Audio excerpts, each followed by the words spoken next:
Hello, hello, Aldwyn Altuney here. Welcome to Media Queen TV. We have the amazing Jaimie Abbott with us today, all the way from Newcastle, coming to you live. And she's an extraordinary lady. In fact, we have quite a bit in common from our background, which was amazing when we connected. And she is an expert with public relations and with speaking. And she's developed a course, which we'll talk about today. A little bit about her before we chat with her. She's an award-winning media professional, international keynote speaker, and she spent decades in the industry working as a radio and TV journalist, a political media advisor, managing director of her own public speaking and media training company. And she's also been a communications advisor for the Royal Australian Air Force. She was elected councillor on Port Stephens Council for over 4 years, up until 2021. In 2011, she was deployed to Afghanistan, where she worked as a chief media trainer in Kabul for 6 months for Headquarters International Security Assistance Force. In this role, she trained over 100 international general officers on how to master media interviews. She began her reporting career at 2GB Radio in Sydney before she moved to Tamworth, and spent 3 years as a news journalist and presenter for Prime TV in Tamworth. Since setting up her own presentation skills training company, she has trained senior executives in media and crisis communication from the corporate, government, and community sectors. And she has a heap of different credentials to her name, including a Master of Business Administration, Master of Strategic People Management, Bachelor of Communications in Journalism.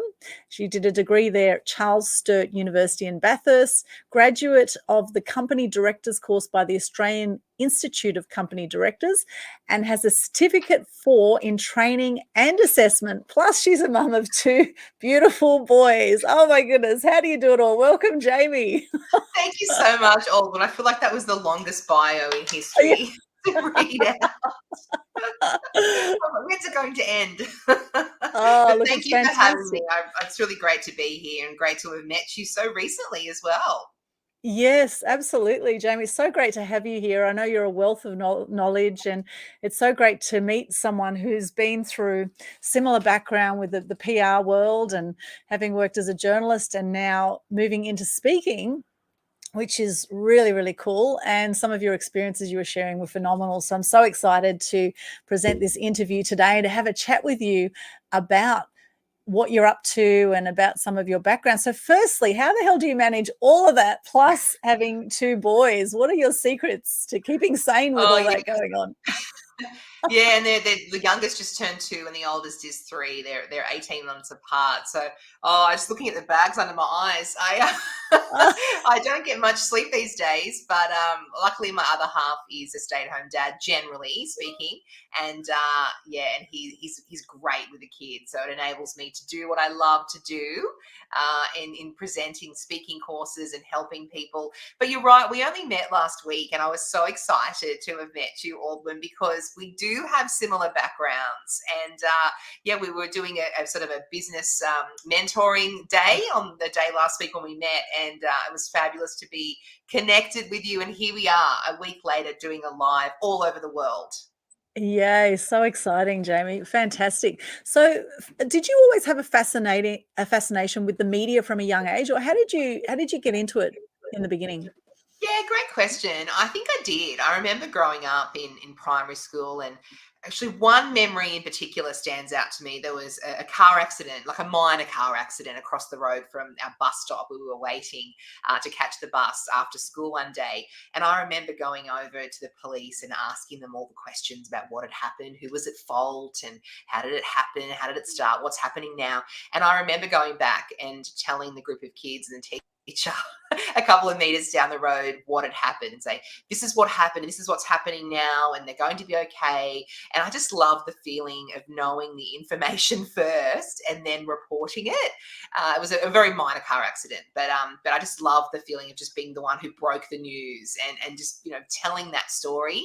And I think from that moment on, I thought we had a local TV station here in Newcastle called NBN News that goes up the coast of New South Wales, and I used to watch NBN NBN News and think, I want to do that. I want to be the one to tell the news. Always loved news. Even as a young child and a teenager, I would watch the news, even though it was pretty adult type, sort of focused adult themes. And I just always knew I wanted to do that all through high school. And I did. I went off to Bathurst, Charles Sturt University as an 18-year-old, moved away about 4.5, how long was it? A couple of hours away from Newcastle, maybe 4.5 hours. And did a journalism degree and spent many years as a journalist. I remember getting to the uni and looking around the room and seeing probably 80 blonde, gorgeous, blue-eyed girls, and they all wanted to host Getaway. And I thought, I have to compete with these girls to get a job in journalism. And so I pretty much made a decision when I got to uni not to party. I didn't really go out and mix with a lot of people at the local pub, which is a shame, but I was too busy just doing work experience everywhere.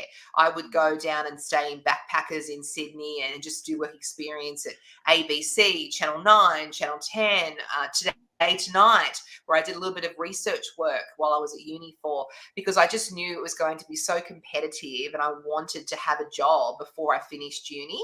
And sure enough, I got a job at 2GB Radio in Sydney in my third year of uni in April of that third year. And I still had almost a full year of my degree to do.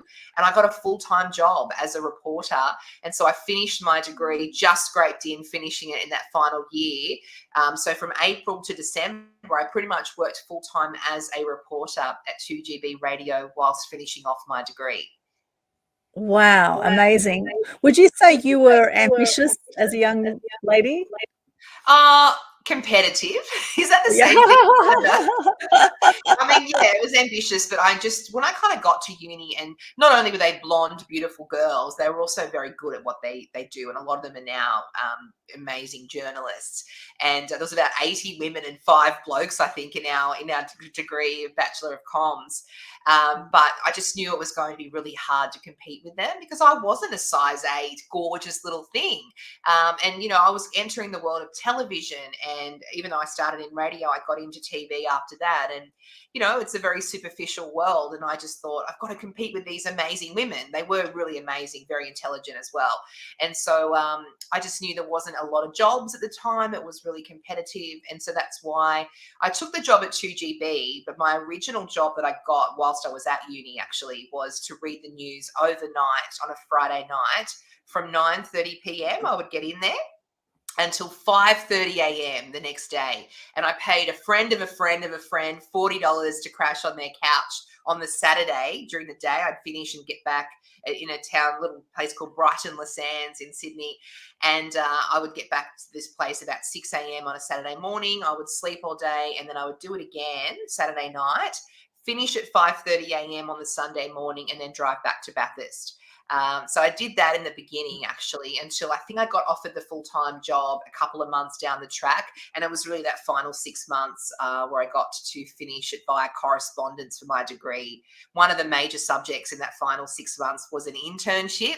And my lecturer pretty much marked me off because I was doing some casual work at Prime TV in Orange, up the road of Bathurst in New South Wales, in Central West New South Wales, as well as reading the news and being a reporter at 2GB. So that kind of ticked off the internship requirement there. And then by the end of that year, in December 2003, I got a job at Prime TV in Tamworth. And I had a bit of a show reel by that point because I had done so much work at Prime TV in Orange as a casual and as a work experience kid. So I put together a little show reel and sent it off and got a job at Prime TV in Tamworth, where I then spent the next 3 years. Wow, amazing. And do you remember what years you were at uni? Yeah, so 2001. It's so clear in my mind. It feels like yesterday, even though it was over 20 years ago. 2001 to 2003 is when I was at uni. So I did sort of 2 full years, 2001, 2002. But those 2 full years is when I was just everywhere doing work experience. I had no money. I remember just having this credit card and staying in backpackers and just trying to get my foot in the door. I would make cups of coffee for journalists, some journalists who I just thought were amazing. I was just in awe watching them, following them around, being really annoying. Some were horrible to me, actually, and some were lovely. But I remember Sonia Kruger, who was, people know her name now. She Yes. was working at Today Tonight as the entertainment reporter at the time, and she was so lovely to me. She would just she probably doesn't even know who I am, but I remember her, and she took me under her wing. She would say, "You drive with me, Jaimie," in this white RAV4 she had, and we would drive to a job, and she would just say, "Ask me any questions that you want." And I just thought that was amazing. She was so kind to me, just as an anonymous work experience kid. And so I've really loved having people like that I've come across. So I just had the opportunity to grill their brains and get the foot in the door and just soak up all that advice they would give me. And so, yeah, and then by the time I got this job in Tamworth at Prime TV, which was end of 2003. It was December 2003. I hadn't even graduated from uni yet, because we graduated 2004, the year after. And here I was by graduation day, having worked for a couple of months full time as a TV reporter in Tamworth, the country music capital of Australia. And I spent 3 years there as a reporter, covering everything from the drought to politician visits. We had John Anderson at the time, who was the member for the former seat of Gwydir. He was the Deputy Prime Minister. And so we got to interview him all the time. And I learned a lot about politics and just farm life, because we covered all of northern New South Wales, everywhere up until Moree, to Glen Innes. Further west, we had Inverell, Narrabri, Weewar, Gunnedah, just these towns. And I really got to experience what life was like in the bush for 3 years. And it was fabulous. It really made me a better journalist, and then later in life, a better PR person and business owner. Amazing. Wow. It reminds me of some of my early stories early on. I actually grew up in Sydney, Northern Beaches girl, and did uni in Canberra. I did a BA in communications, majoring in media, and that was 92 to 94. So I'm a little bit older than you.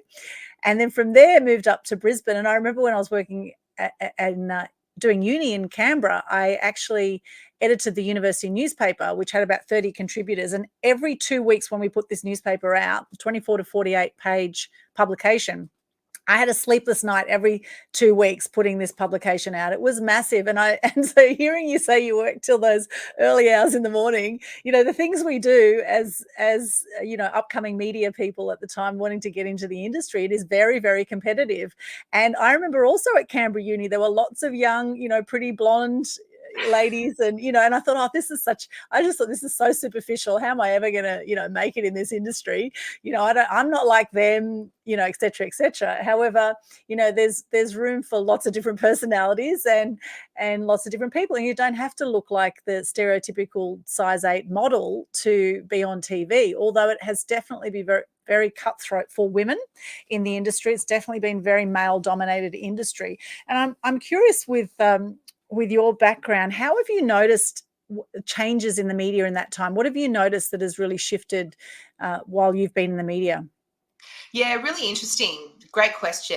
One thing I have noticed is, gosh, the newsrooms, they are under so much more pressure now than they used to be. I mean, it was pretty competitive, particularly when I was at 2GB Radio. It was always about getting there first, breaking the story first, having that 2GB microphone in the shot. When we had Rudolph Giuliani, the former New York mayor, he came to Sydney, and I remember everyone had their microphones on the lectern. And Yes. it was all about, because that was sort of streaming around the world. He was a pretty prominent figure at the time, because he was the mayor when September 11 happened in 2001. This was 2003. And I remember this massive press conference, and my microphone fell. It got knocked over. And I just remember, that pressure. Because on the news that night, the 2GB microphone didn't get shown. It was a big deal at the time, and I wanted to go up and fix it. And I just remember all these cameramen going, don't you think about walking up there in the middle of that? And I remember thinking, is it worth pissing the cameraman off? But at least I get the microphone in the shot. I can't even remember what I did now, because I was so torn. But yeah, it was very competitive there. But these days, it's even more competitive. And I think the online news cycle, the 24-hour news cycle, is a lot more prominent then. Whereas back in 2003, it was ABC, 2GB, and to UE. We were all overnight doing, and we'd often compete with each other. I can't even remember if ABC was 24 hours, but I do remember definitely competing with 2UE and 2GB because we had the 24-hour on the hour at least news then. But fast forward to today, and newsrooms have been stripped back. And journalists are under more pressure than they ever have been. They're very deadline driven and it's very competitive, and it's a push to get the information up first. So whether it be news.com.au, SMH, ABC Online, it's all about getting that news up first. So often what happens with that is you see a lot more inaccurate information being posted up and then having to be retracted or just corrected later because the focus is to get the information up first. Now, as a PR person, I have noticed that quite often and coming from a journalism background, it helped if I write a press release, because I know how to write a press release. I know what journalists need. I know what makes a great news story. I know that opening paragraph, you have to grab the attention of the reader. But what I am finding is more and more often I'm seeing my press release that I write for a client being printed word for word. And when I was a journalist, that was really frowned upon. You would think that's just lazy journalism. I would never, ever just print a press release word for word.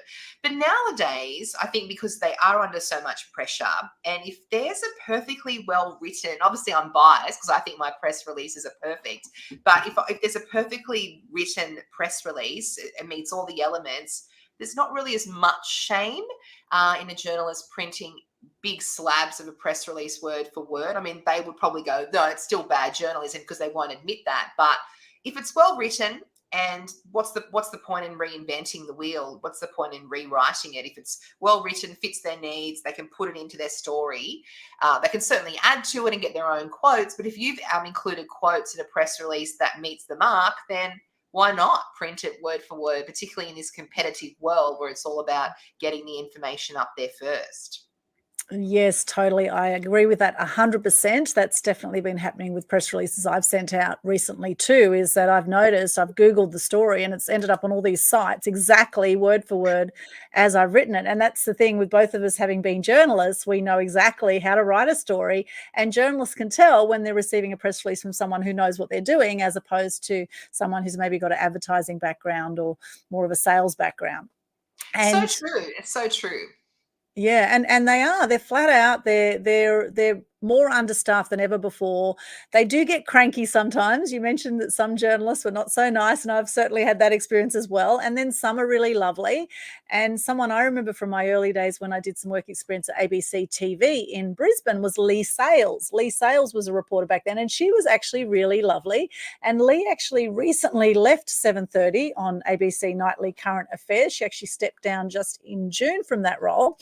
But she's an amazing lady and a strong, I would say, a strong female role model in the media. And that's the thing, to make it in the media as a front person, it's almost like the women need to be quite masculine in their approach because it is so masculine driven. Even Kerry-Anne Kennelly, Kerry-Anne Kennelly, she looked very feminine, but she also had a very masculine side to her as well. So how have you found that balance of the feminine masculine in the industry?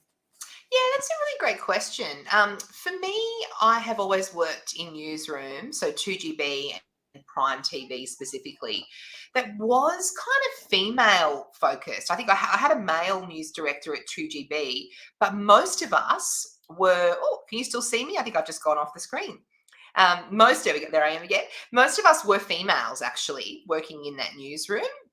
And so same with Prime TV. I had a female boss and it was mostly female journalists. So I haven't really experienced, even though I've worked in the military, of course, where it's a mainly male dominated environment, it's been mostly females that I've worked with in newsrooms. And for that reason, it's actually been quite competitive. And when I say competitive, I competitive to get the during a shift on 2GB as opposed to the 9 p.m. to 9:30 p.m. to 5:30 a.m. shift. You know, if it was competitive to get that normal hours of, say, even like 3 till 3 p.m. to 10 p.m. or something is a better shift than 9:30 p.m. to 5:30 a.m. So look, I haven't personally found an issue with that because it was mostly female dominated. Even in my uni, it was 80 women to 5 blokes. And so I think for that reason, it was very, very competitive. And I haven't ever had to put on a sort of masculine front in my experience personally, just because it was just so female dominated. But maybe I've done it subconsciously. I don't know, as far as asserting myself and having to stand out. But it was because it was mostly competitive, full of women in the newsroom. Amazing. Whereas I worked mainly in print journalism, mainly in newspapers and magazines. I'd say most of the newspapers I worked in was very male dominated. Like Gold Coast Bulletin, for example, News Limited, we had, you know, editorial meetings with the top journalists and the editor and the chief of staff. There'd be 10 people at that meeting and one would be female. So that was my experience, was very, very masculine on the other side. So I guess it depended from, you know, varied from media to media, which is fascinating. And any particular standout interviews that you did, anyone really stand out from some of the people that you met? Yeah, that's a really great question. I've been able to interview some amazing people. I kind of carved myself out as the entertainment reporter at 2GB, just because they didn't have one. And I said, I'm it. And so I would just go to the Australian Idol final, which was the first year back then. It was Guy Sebastian and Shannon Knoll. I got to interview Nicole Kidman when she came to Australia. There was a movie, I can't even remember the name now, but it was with Jude Law. This movie she came out to Australia for, and I got to interview her on the red carpet. That was cool. And of course, I've interviewed almost every prime minister. George W. Bush came to Australia in 2003 as well. He was the president at the time. Rudolph Giuliani, you know, at the time it was just like someone so prominent. Almost every NRL player. So 2003, we had John Howard as the prime minister. Mark Latham was the opposition leader. And I do remember, just it's more moments that stand out. I was working the night that Saddam Hussein was captured in Tikrit in Iraq in 2003. It happened our time in the evening. And I remember that, actually breaking that news and going and doing a live with the presenter. I think it was Father Bill Cruz was the presenter at 2GB at the time. He had an evening show. And I raced in and said, they've just found Saddam Hussein. And I went live on air and announced that. Obviously, it was streaming live on BBC and CNN in our newsroom. And I was the only one in the newsroom. And it was kind of an exciting news moment, I guess, as far as, you know, just he was in hiding, Saddam Hussein, and he was captured basically in like a hole in the ground. He had been hiding. And I remember describing him. He had a beard and he was white. And Reverend Bill Cruz said, oh, it sounds like Santa, the way I was sort of describing him. And I just remember being on an adrenaline. It was big news at the time. And then I ended up staying awake after working all night. I stayed awake and then continued to report on that. And I remember going out to Mark Latham's electoral office in like Campbelltown or something in Western Sydney and interviewing him. And I'd just been up all night and asking his stance on that. It just kind of rolled through the night. It was big news. But then also in Tamworth, I got to interview just some farmers who are doing it incredibly tough. The drought was hitting hard. We had a locust plagues as well. And I remember that hitting farmers on top of the drought and just things that I had never experienced. Mice plagues as well, going out to a place sort of, where was I? Balata. It was like Barraba. Towns like that were suffering from this mice plague, and just seeing things that were so beyond my comprehension growing up in Newcastle and coming from Sydney in the city, just experiencing life in the bush for these farmers, that really stands out to me as well. I wasn't really into politics at the time. I ended up getting into politics, but when I was a journalist from 2003 to 2006 in Tamworth, I wasn't kind of phased by politicians. So, because John Anderson we were interviewing all the time. Tony Windsor was the local federal member for New England. He was an independent. We also had an independent for the state member of Tamworth as well. Richard Torbay, he was the local mayor and then also became the local member for Northern Tablelands. He was an independent.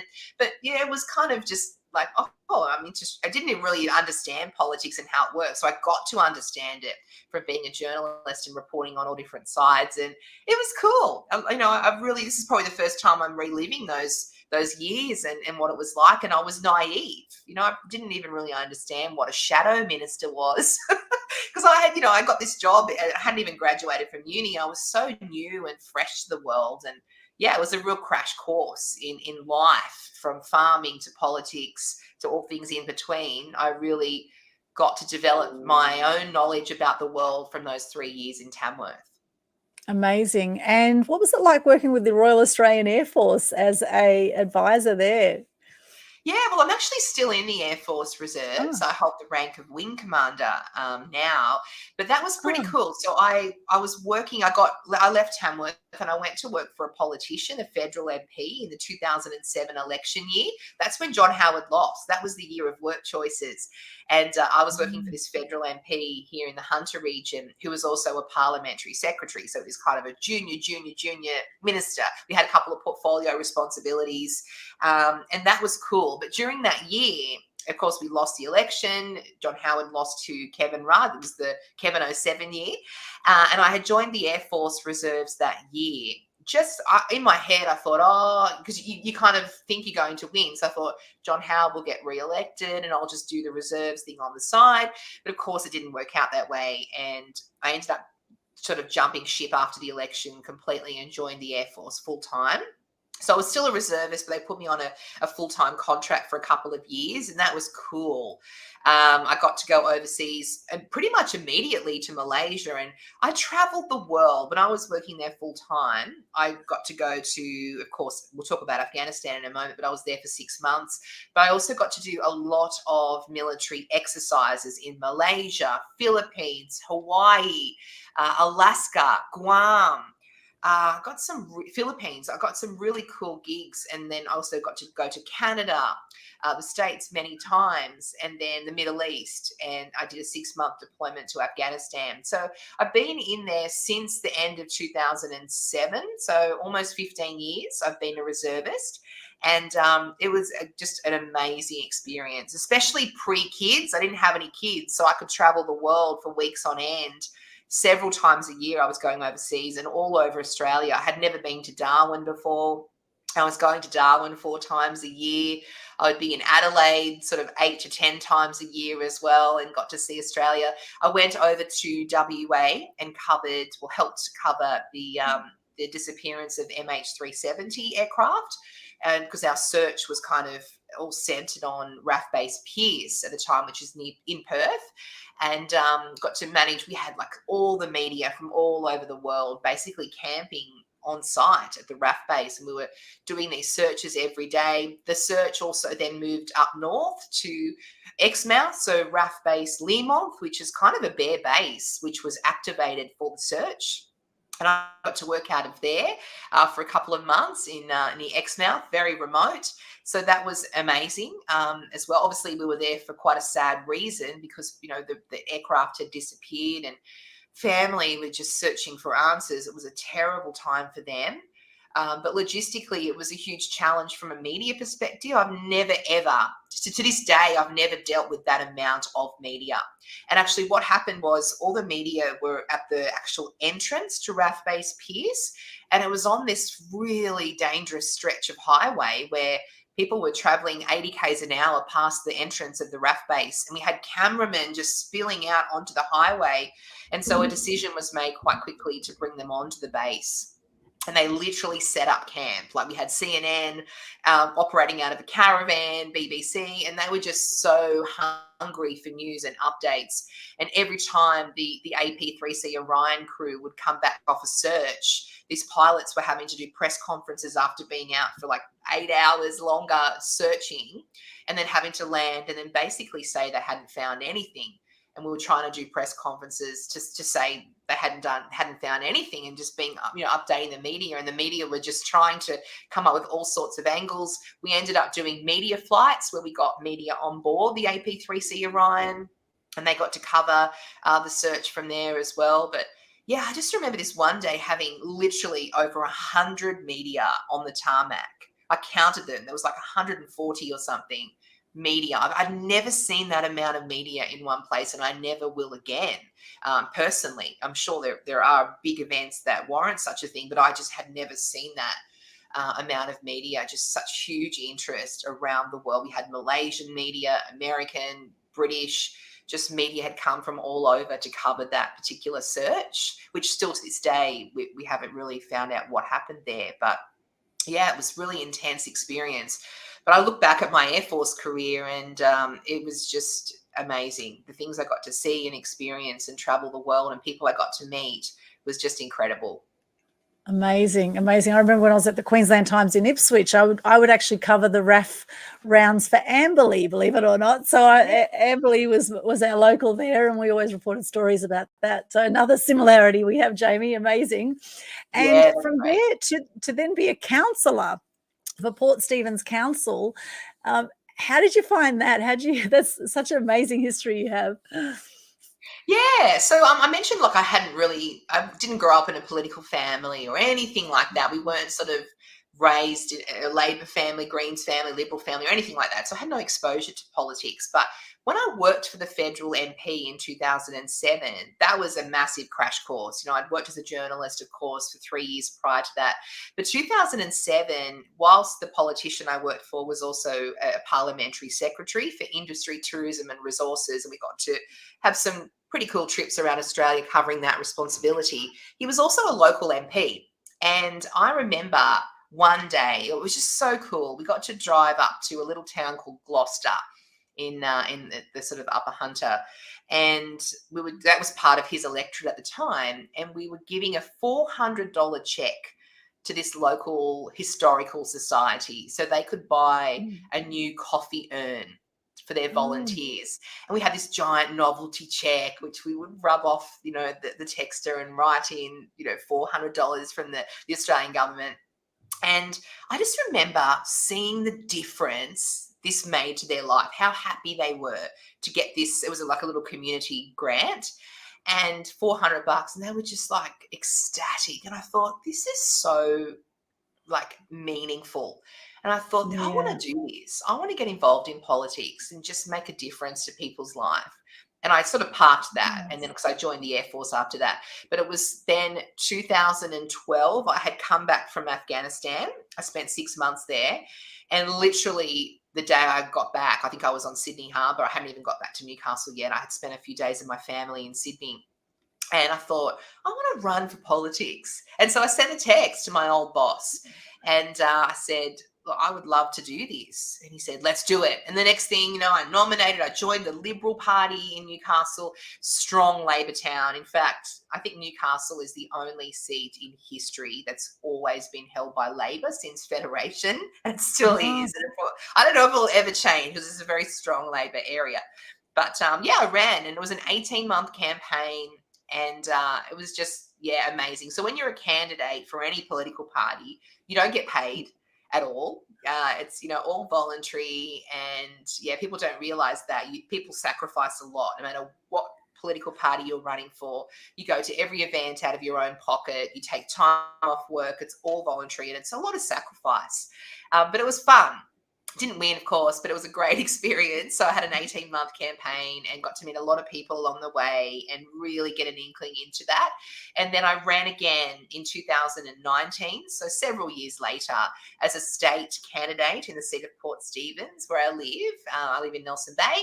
And that was really cool running there as well. I had a brand new baby though, so I was on the campaign trail with a little baby. But I guess, to answer your question, I got on council, actually, I should mention, 2 years prior to that. So 2017, I ran as an independent.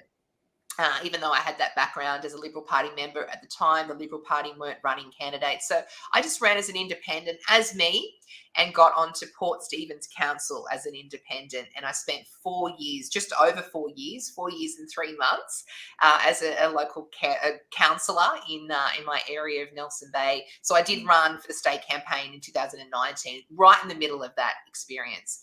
And being a councillor was cool. In fact, I would probably argue that a lot of people care more about local government issues than they do state and federal. So roads, rates, rubbish, potholes, they were a big deal. And, developments, because unlike in Sydney, in regional councils in New South Wales, we approve DAs, so development applications. And, that's quite controversial at times when you're looking at things that have got high rises, for example, or you've got local residents concerned about particular developments. So got really involved in that. And that was a fabulous experience for me. I probably won't do it again. Never say never, but yeah, it was a great experience. But I had 2 children along the way whilst I was a counsellor. And it was a very hard juggle. Particularly, I remember my second child, there was so much pressure for me to get back to council. In any other job in Australia, you wouldn't go back in the first 6 weeks for the baby to a job. But for some reason, people had this expectation that I needed to be at more meetings than my male counterparts, even though I had a newborn baby. And that was really interesting. I kind of copped it a little bit, probably from my opponents, saying, oh, she's missed more meetings, she's only attended 2/3 of the meetings. But I had a brand new baby. And if you actually went through the attendance record, I missed less meetings than at least one of my male counterparts, and the same amount as another male counterpart on council. Nothing was said about them, and they didn't have a brand new baby. So I kind of reflect on that, and I think, wow, I don't think we're quite there yet as far as supporting, this is in New South Wales, supporting young women with babies on local government. It was quite disappointing to see that criticism, actually. I think we are getting there, and I think seeing a lot more women get into Parliament in the federal election, that sort of thing will help change that, but we're not there yet, in my experience. Got it. And I know with a lot of councillors, they do really long hours. They're often attending events, outside of normal hours, and it kind of becomes all consuming, right? Like being a journalist sometimes. There was times I was in the newsroom till midnight. In fact, when 9/11 happened, I remember I was actually in the newsroom at the Gold Coast Sun at the time when that happened, and I just was so shocked and horrified by what I was seeing. And I'm sure everyone here can remember where they were at that time. Actually, where were you at that time when 9/11 happened? Where were you, Jaimie? Do you remember? Yeah, I was at uni, I remember. And I remember Sandra Sully breaking the news on Channel 10. And I was so naive. I said to Mum, actually, I was at uni, but I was visiting home that night, and I was at my parents' house. And I remember saying to Mum, do you think that's happened on purpose? Do you think that plane has gone into that building on purpose, or is it an accident? I just couldn't comprehend terrorism. And so I just remember thinking, surely that's a mistake. Surely the pilots misguided, or the aircraft's malfunctioned and they've gone into it. Then I went to bed, actually, after the first aircraft hit. I thought, oh, that's awful. The next day, Mum was like, it was another plane that went in there and another plane here, and it's a terrorism attack. And just waking up, and then just the reality of that hitting me. I think these days we're a lot more, obviously that was groundbreaking. I think for my reaction to be like, surely that wasn't on purpose. I think nowadays so much has happened since then. I think we would be like, oh, it's a terrorism attack. But it was just, so tragic and just beyond my comprehension at the time. But yeah, I wasn't working as a journalist yet.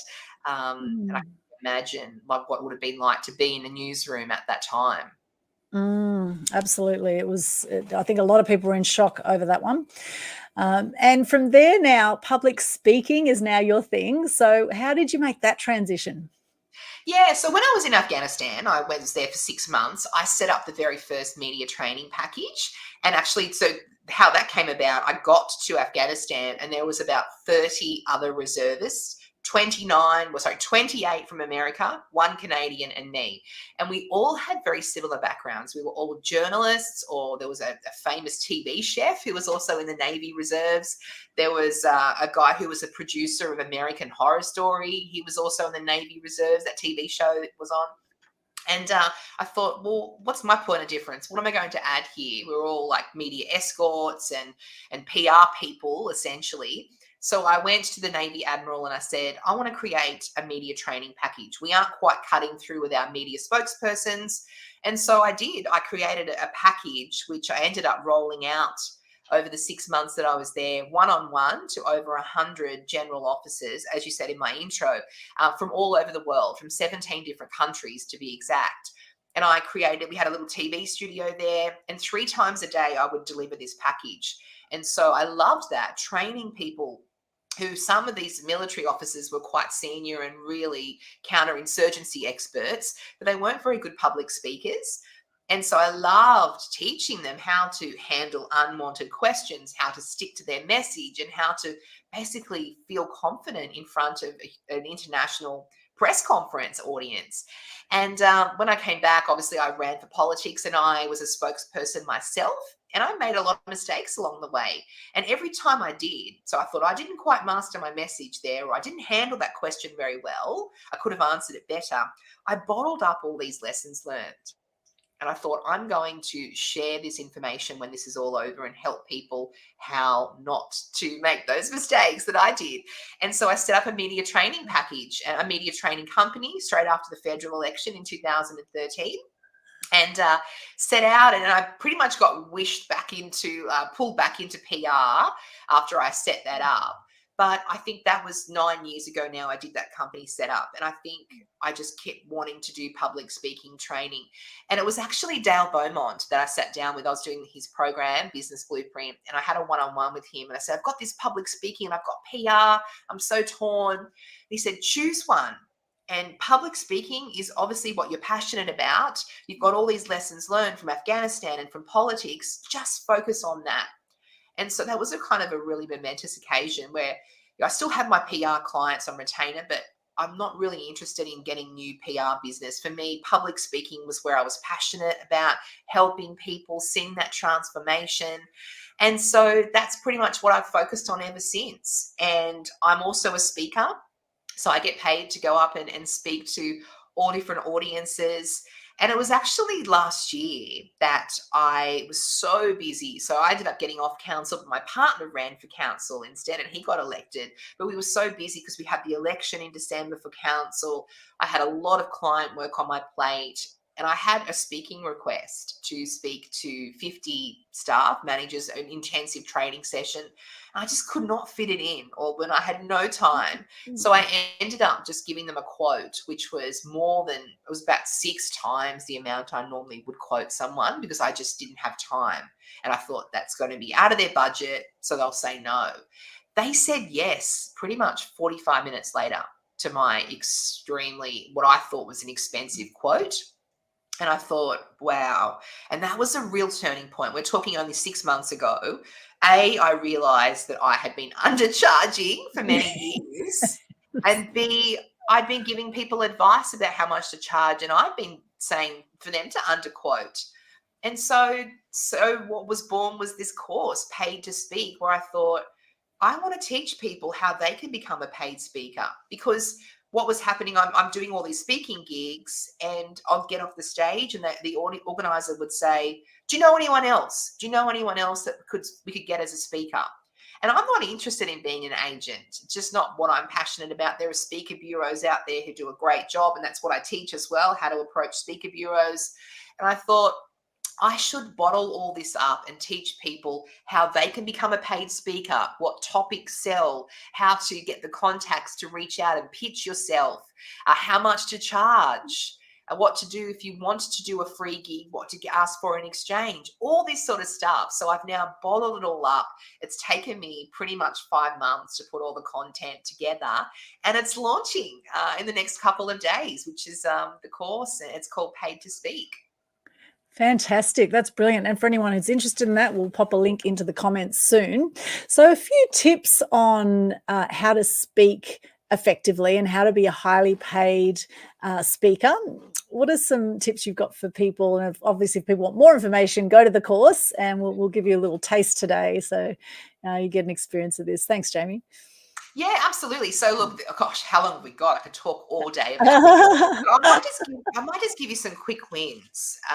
And so, Okay. first of all, it's not a short-term strategy. You're not just all of a sudden going to do my course, and I'm not going to lie. You're not going to be like, great, I'm now getting $30,000 speaking gigs. You are going to have to put yourself out there. My course gives you all the tips to do that. So it gives you the templates, the contacts. All you need to do is just drag and drop and enter your own information. You've got an amazing speaker bio, and then you've got all the contacts, and I show you how to even use LinkedIn to reach out to people as well.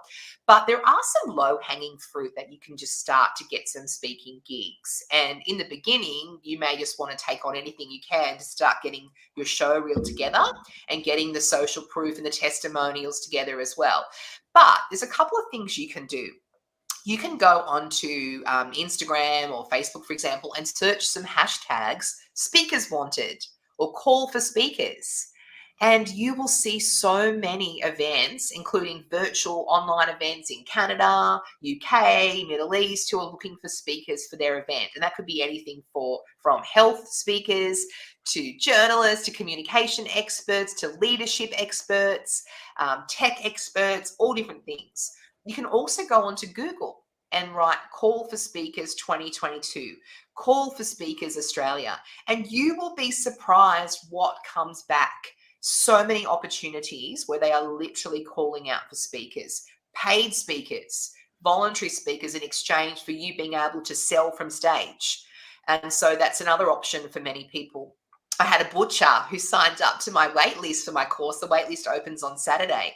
And he's actually in Newcastle. And I thought, what is a butcher? Is he interested? It's a really well-known butcher. Is he interested in becoming a paid speaker? So I went in there and bought some steak. And I said, I noticed you've joined my course. I'm Jaimie Abbott.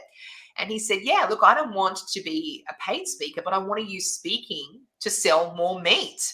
So he wants to put himself out there, and he wants to come up with some cool topics that are going to draw a crowd in exchange for, if he does it for free, being able to pitch his business and sell from the stage, get people coming through the door and going, I just saw this guy speak. He's talking about the meat industry or live exports or organic health benefits to, eating meats, whatever his topics are going to be. And then he's getting his business elevated. So that's really cool, I thought. So you don't actually necessarily need to be a paid speaker and make a career out of it, but you can use speaking to get more business. So call for speakers on Google, easy. Low-hanging fruit, and then just start pitching yourself. So with my course, I show you how to come up with what we call a one sheet, which you can just use, and I've got the template for it, literally drag and drop on Canva. You can get a copy of mine, so you can see what I've done there, and then just start pitching. And I give you all the scripts as well to be able to pitch yourself as a speaker. Once you get them, you're starting to build up your speaker toolkit.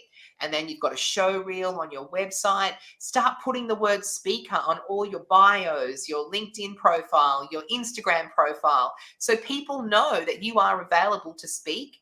And importantly, set up your webpage to have the word speaker. So you'd have joeblogs.com/speaker, and people can go there and see a little bit about you, what your keynote topics are. They can download your speaker's kit as well, and you're putting it out there that you are a speaker, and then you just continue to chip away at it, get a bit of media coverage, so you can then add as featured in on your one sheet, your pitch sheet. And that just gives that social proof as well. Put the videos out there on your social media, on your website, so people can see you in action of you speaking. And eventually, every single day I'm now getting speaking opportunities, and I'm at a point where I'm going, is that worth it or is that not worth it? I could say that is going to be worth it. I'll do that for free because I know my ideal customers are going to be in the audience of that person's mastermind or that person's event. And it's a really powerful position to be in. And really, there are so many opportunities for speakers every single day in Australia alone, and people just don't know about them. Amazing. And it's one of the biggest things that people have fear around is public speaking, right? Often people want to be in the box than giving the eulogy, they say at funerals. So what are some of the tips you give people about how to overcome their fears? Yeah, that's a great question because that is actually one of the roadblocks people are putting up about this course. They're saying, I'm not ready or I get too nervous. So I have created a whole heap of videos inside the course on how to manage nerves and fears, as well as how to deliver and present with purpose. And so when it comes to nerves and fears, oh, I could talk all day about that topic alone.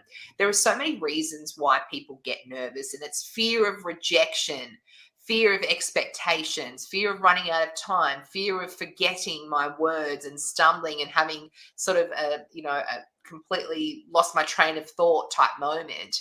And so I teach you how to overcome that. But basically, a couple of things. The audience wants you to win. The audience is on your side. So if people are coming along to hear you speak, you need to remember that they are there to be inspired, to be motivated, to come on a journey with you and walk away with a key takeaway. So people forget that and they're like, oh, I'm too nervous. I'm worried what everyone's going to think about me. And there's a couple, it's like the chicken and the egg. You want to start putting yourself out there and break through that nerves. You might not do an amazing presentation, but the more you do, the more comfortable you'll feel and the better you'll get at it, and the more you can then start charging. So it's just a matter of starting.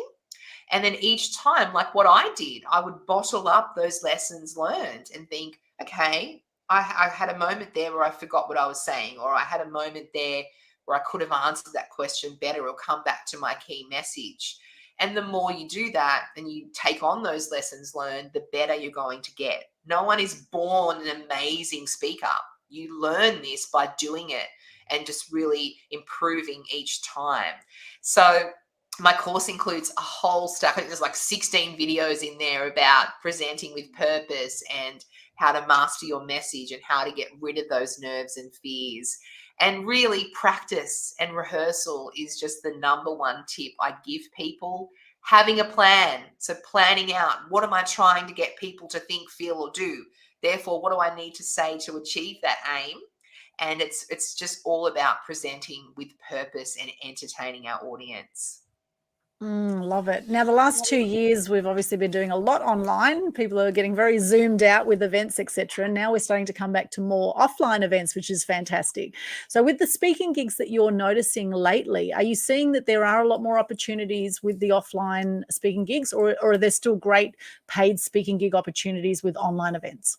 Yeah, that's a really great question, actually. Of course, we are seeing a lot more events in person, but I think what COVID has taught us is that people can get just almost an amazing experience virtually. In fact, there are a lot of benefits to that. I was the MC the other day of an online summit, and there were 350 attendees at this event Wow. online. And we had amazing speakers, like Yana Pittman was one of the speakers, and Turia Pitt was going to be the speaker, but she couldn't make it at the end. But they were just huge draw card speakers. And, you can watch from the comfort of your lounge room without having to spend money necessarily to get to the event. So I think it's almost still predominantly online because people have gone through that COVID experience and realized they can pull off these amazing events online, which they didn't think they could before. So yeah, sure, there's certainly a place for a lot more events that are returning to the fold, and they are coming back with a vengeance. People love that connection because you get that opportunity to network and talk to the speaker afterwards and ask them those offline questions. But there is certainly still a place for the virtual events, and I still charge the same amount whether I'm speaking at a virtual event or whether I'm speaking on stage, because you're still delivering that message. And in many cases, like that event the other day with 350 attendees, even more people are attending them online. Amazing. And so much opportunity, right? And I've heard too that there's a lot more male speakers than female speakers out there. Is that correct? Are they looking for more women?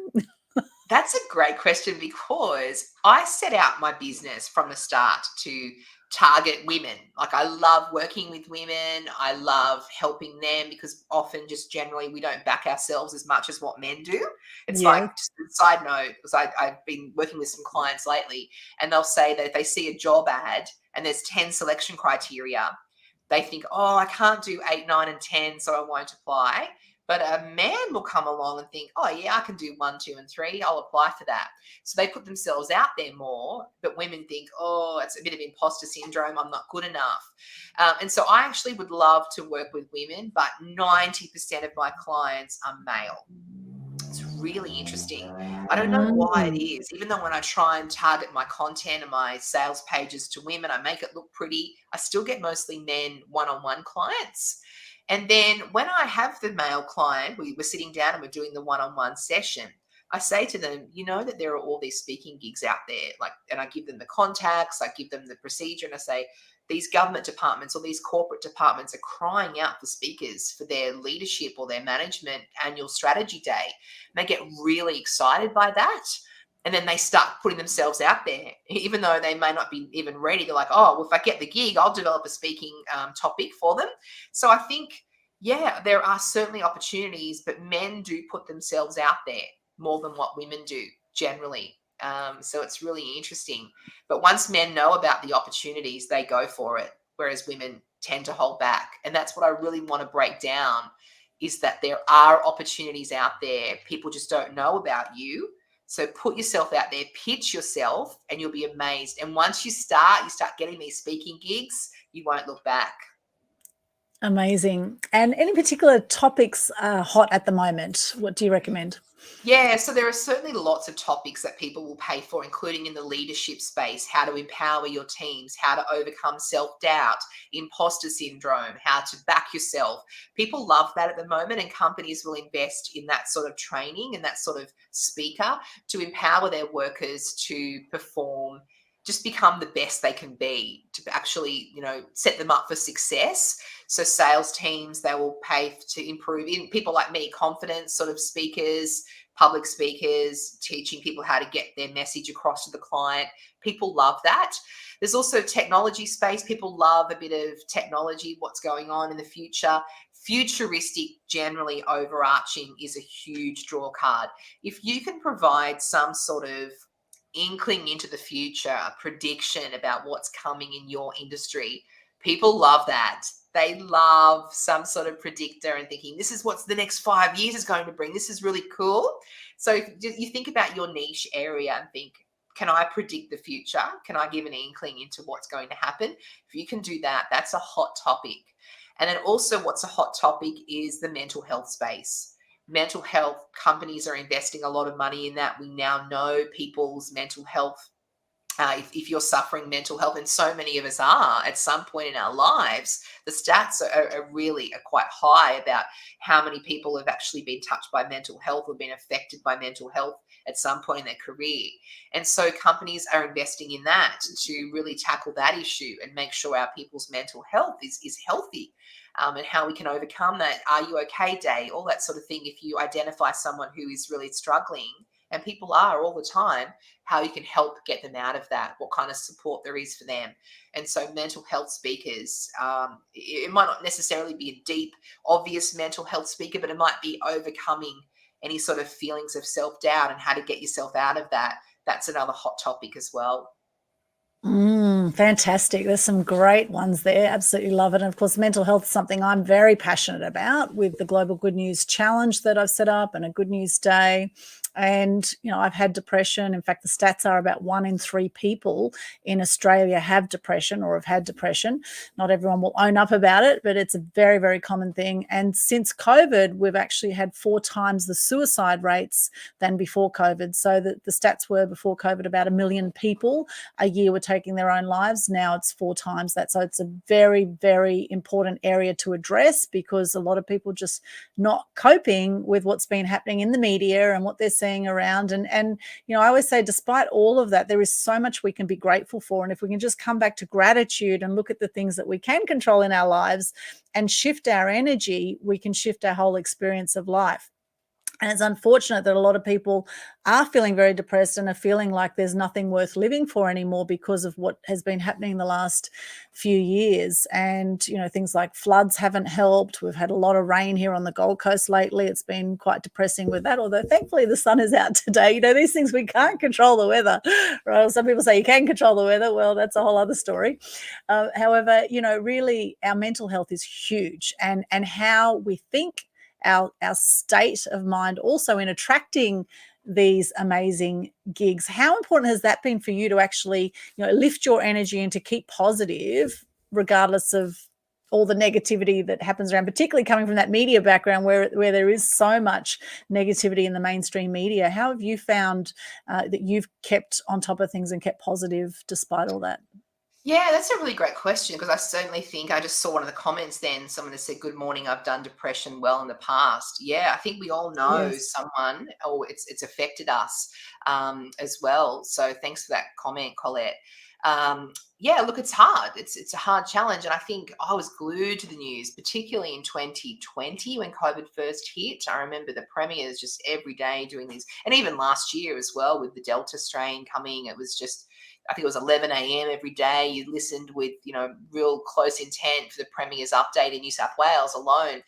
And look, it was hard. But I think from a business perspective, I really innovated. Like, I was reinventing and pivoting. I never was involved in online courses ever.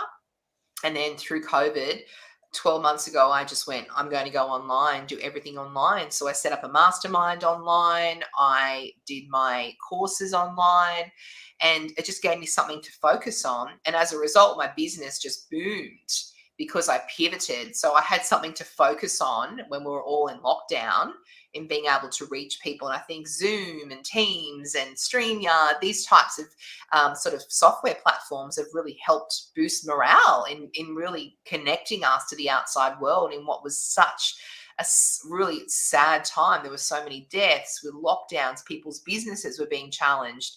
And so it would have been easy to just get absorbed in that and get really depressed. But instead, I just thought, okay, what can I do to lift my spirits? And when we could get out and have some fresh air, that was so important as well. And I had, a newborn baby born right in the middle of the pandemic in 2020.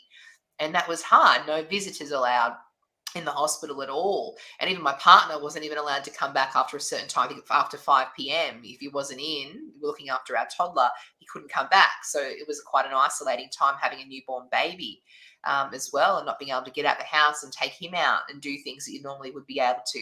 So yeah, it's a real challenge. But I think, someone has just said no news or radio in our home. And I think Yes. I can certainly understand. Colette said that as well. Yeah, it's a really great piece of advice, because it's easy to get depressed. And I think I was reading a book by John McGrath, the real estate icon. And I think it's You Don't Have to Be Born Great, as the name of his book, or something similar. And he actually wrote in there that he doesn't watch any news at all. And a lot of my clients who are very successful running 8-figure businesses, they say that to me. They don't watch the news at all. Because it's all doom and gloom. That's going to bring them down. I haven't gone that far. I still do watch the news because I love it. And I'm always on news.com.au or ABC or SMH just to get the latest, or even newcastleherald.com.au as well. But there is certainly merit in that, in switching off. And that's why podcasts are great, because people are switching off the radio or TV and they're listening to podcasts, which are very uplifting and inspiring and motivating these days. And I think podcasts have certainly been on the rise in the middle of the pandemic and post-pandemic, because you can pick and choose what you listen to, and it's generally pretty uplifting and inspiring content. That's true. In fact, it's gone up so much with podcasts. In 2018, there was only 500,000 podcasts worldwide. Now we have 2.2 million plus podcasts now worldwide. So it has gone up 4 times in the last 4 years. And it is a lot of positive content, which is so true. Being a media person myself, working in public relations, it's important that I watch the news and know what's going on in the news so that I can, work with that in the PR space. However, for a lot of people, they don't necessarily need to see the news, and you can choose what kind of news you want to see. And even with the mainstream media outlets, they do have good news sections on their websites, and there is a lot of good news channels out there as well, whereas complete good news, such as Good News Network, Sunny Skies News, etc. So I think that's really important, what we feed our mind, and also the kinds of movies we watch. Are you watching dramas? Are you watching, horror films? I mean, I find that whenever I watch that kind of stuff, I get very depressed and feel very tense. Whereas if you put a comedy on, you'll feel amazing, right? So making these choices is really important. And for yourself, Jaimie, what else do you do to keep your your emotions high, or keep positive, keep uplifted. I would say, actually, just one I'll add in there's environment is really important. We met on a Business Blueprint event, and Dale Beaumont's an absolute legend. So having an environment of good people around you is really important. So what else would you do, or do you do to keep your energy up? Yeah, I think you kind of hit the nail on the head there, Aldwyn, when you said surround yourself with like-minded individuals. I think I saw something the other day on Instagram. It said surround yourself with people who would shout your name when you weren't around at every opportunity, or something like that. In a room full of opportunities would talking you up. So I think it's important to find like-minded business people, like-minded individuals who are all go-getters. And it's really relevant at the moment because I'm doing all these reels on Instagram, and my friends are sort of going, you look so stupid. What are you doing? Jumping around and dancing and doing reels. But A, I love it. And B, it's actually quite engaging content, and I'm getting a lot of comments, and I'm getting people opt in to my course waiting list as a result of seeing me on Instagram. So it's kind of blocking out the negativity. Even my partner, he said, oh, you're doing these embarrassing reels where you're dancing and miming, stop it. I'm like, I'm not going to stop it. Is someone telling you they're stupid? Well, they're not my ideal client. So just being really laser focused, setting goals as well, and then going, I've got a goal to achieve, and I want to, this course that I have created, I've spent 5 months creating it. It is going to change people's lives. I wholeheartedly believe that. I would have spent like maybe 200 to 300 hours putting this course together. My VA as well. Like, we've just got all the contacts, the templates, the videos, just, overcoming nerves and how to put yourself out there, how to pitch. It's just so much work involved. But I've had to block out the negativity. I've had to block out the negativity in myself, saying this is not going to work. No one's going to buy this course, to this is going to change people's life. I'm so excited. And the doors open on Saturday to the wait list. I haven't been able to sleep because I've been so excited about just visualizing the results people are going to have. And that's just really important to me, and not letting the imposter syndrome take over, saying it's going to be a failure, it's not going to succeed. And then also blocking out the criticism from people saying, why are you doing these reels? They're stupid. To going, well, block that out, focus on your goals, setting those goals, having that tunnel vision to what you're trying to achieve. It's a challenge to block all that out, but I think that's really important. And everyone, whether you've got personal goals, business goals, life goals, just in general, being laser focused on that, and not trying to drift and be taken away from the negative comments or negative feelings, insecurities along the way. Yes, and having that self-confidence and self-love, I think, is absolutely crucial as well. So congratulations. Sounds like an amazing course. If people want to access that or get on the wait list, there is a link here. We have jaimieabbott.com/media queen. You can get the link and hop in there. And the investment for that course at the moment, what is that, Jaimie, for people? So it's $997, or we do have a payment plan, only $199 for 6 monthly payments. If people do join the wait list from that link and they sign up when doors open on Saturday, so it's actually open to the public on Tuesday, but they will get access from Saturday. If they sign up from the wait list, you get everything in the course plus a bonus one-on-one with me. And we can go through your public speaking career path, your topics. We can really tailor that session to help you come up with those topics that are going to sell for your industry, as well as overcome any nerves and fears you might have. And yeah, it'll just be amazing to have that one-on-one, in addition to all the course content, which has got the checklist, the video modules, the templates, the contacts. It's got everything you need step by step to not only become an amazing presenter, but how to get highly paid to do it. Love it. And is that Australian dollars or American dollars? It's Australian dollars, yeah. Australian, Yeah, even it's bigger bargain. it's targeted to Australians. So the whole, Yeah. even though I know overseas people, international people can benefit from this, I've had Australians in mind because I want to talk about Australian contacts, Australian clients, Australian prices that you can charge, Australian venues. Everything's Australian focused, just to begin with, just because I think rather than, certainly you can expand your opportunities to overseas, but I just wanted to make this for Australians to begin with. Fantastic. And I know Aussies don't like to pay for things in American dollars. So that's fantastic. I think you'll find a lot of people will love that. It sounds absolutely brilliant and great value. And of course, you get in by Saturday, you get the one-on-one with Jaimie, which is extraordinary value. Check it out again here, jaimieabbott.com/media queen. And Jaimie is spelled Jaimie. It's a very different spelling, and ABBOTT.com/media queen. That is brilliant. We've got Yusufa here saying, good job. Thank you, Yusufa. Much appreciated. And Colette, the beautiful Colette, she says here, so much separation for families the last 2 years. Yes, there has been. Key to communicate daily and daily journaling. Yes, there's some great tips there. Colette, thank you for that. And purpose visionaries. Yes, I love how you do reels. You know, reels are fun, and you can add music, and you have so much fun. I've actually been doing a lot myself, a lot of stories and reels as well. Absolutely love it. So congratulations, Jaimie. I could chat to you all day. You're an extraordinary lady. I love what you've done in your life, and you know, I can't wait to see your book. I think that would be next, right? You have an amazing story to share, and so much wisdom in so many different fields, and you're certainly someone who seems to be living your passion. And of course, the more you do that, the more you inspire those around you. Is there any other final words you'd like to finish with today before we wrap up? Oh, yeah. Look, thank you for having me. Thanks for the opportunity. We just connected immediately when we met, Aldwyn.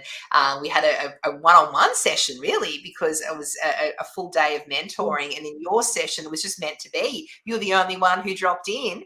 And so we just had an amazing chat. And then a week later, I'm here on your live. So thank you so much for the opportunity. I'm just so excited to share this course because I know single-handedly it's going to change people's life. Whether you are nervous to speak, you want to put yourself out there and do more lives. And speaking is not just on the stage, of course. It can be lives. It can be going on someone's podcast. It can be joining someone how we are, or even on someone's mastermind group where you might want to do it for free, but in exchange for having access to your ideal customer avatars in the actual mastermind group.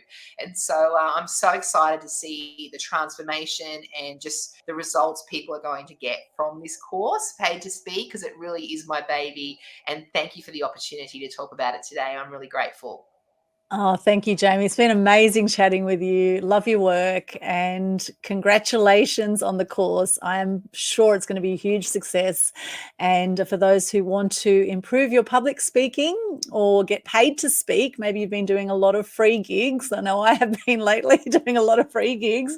Maybe it's time to step it up. And so Jaimie's your lady. She's someone who's on the court doing it. She's getting paid to speak all the time, and she's in demand as an amazing lady who's been in the media for ages, has been in politics, been in the Army Reserves. My goodness, what an amazing story. And I think would be definitely a great book. So check out that link once again, jaimieabbott.com/media queen for more details about that, to get on the wait list and to hop on board with that course. And for those who want to connect with me, you can find all my links at linktree/Aldwyn, and that's linktr.ee/Aldwyn. You'll see all my social media links. I also do free events and paid events. In fact, we have a free Publicity Secrets Masterclass coming up in just a week or so. So you'll see the link for that there. And if you follow me in Eventbrite, you'll get all our event updates. As Gandhi says, be the change you wish to see in the world. And as I say, shine bright and light up all those around you. Thank you so much once again, Jaimie. Amazing. Have a beautiful day or night wherever you are in the world. Any final words, Jaimie, before we wrap up here? Oh, Aldwyn, thank you so much for the opportunity. And I just can't wait to teach people how to get paid to speak. Yay, fantastic. Thank you, Jaimie. Thank you so much. And if you like what you've seen, pop some comments in the chat here and let us know what you got out of this interview. Share the love, and make sure you subscribe as well to Media Queen TV on YouTube. Thank you so much. Bye for now. Bye.